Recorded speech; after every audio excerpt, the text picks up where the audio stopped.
Hi everybody, I'm Sean Duhamel from the Mass Retirees Association. Thank you for tuning in to our update. Today's Friday, January 24th. Just a quick update for you all today. This week on Wednesday, Governor Charlie Baker filed the FY21 state budget, known as House 1. Contained within Governor Baker's budget is a full 3% COLA for state and teacher retirees. If passed by the legislature, which we fully anticipate that's what's going to happen, the COLA would take effect on July 1st. Right now, the base remains at $13,000. We continue to work on that to try to increase it. We're also working, as you know, to create a new enhanced COLA for long-term retirees. Those issues are being addressed by the legislature now. But the good news is that this COLA that Governor Baker just filed in his budget would mark the 23rd consecutive COLA that state and teacher retirees have received. And this coming year, we anticipate that most, if not all, local retirement systems, and quite honestly, I would be very surprised and very disappointed if our local retirement systems didn't grant a full COLA this coming year as well. But it will be the 23rd consecutive year of a COLA.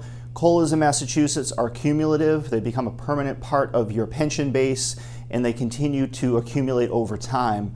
And this is a benefit that honestly most retirees around the country do not have, and it's something that really enhances the benefit that our members receive. Now, there are no other changes within Governor Baker's proposal relative to public pensions or your health insurance. The GIC is fully funded. The contribution rates for state retirees remain the same. So this is good news across the board, and in fact, it's 2 weeks in a row of good news. Just last week, as we reported, the GIC announced its plan design recommendations for FY21. There are no increases in copayments and deductibles planned for next year. The GIC is now undertaking its statewide listening tour. They kicked off just a couple of days ago in Worcester. From what I understand, it was well attended, so things are on the right track. Now, going forward, this Sunday, Frank Valeri and I and our legislative team are heading to Washington, D.C. We're attending the annual legislative conference of the National Conference of Public Employee Retirement Systems, known as NCPERS.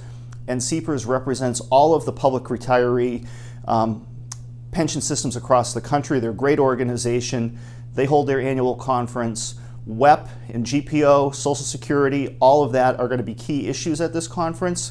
We're also going to be taking this opportunity to spend quite a bit of time on Capitol Hill, meeting with our Massachusetts delegation, along with other congressional leaders from across the country, making every effort we possibly can to pass H.R. 4540 this session in 2020.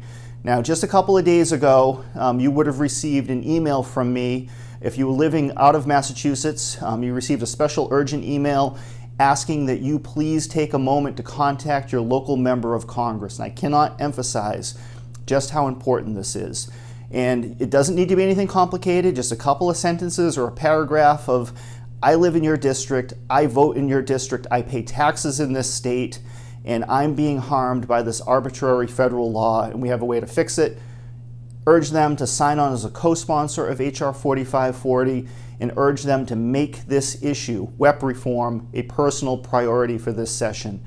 As of today, we have 92 co-sponsors, but we have a ways to go. There are 435 members of Congress. We need to get as many of them on board as we possibly can.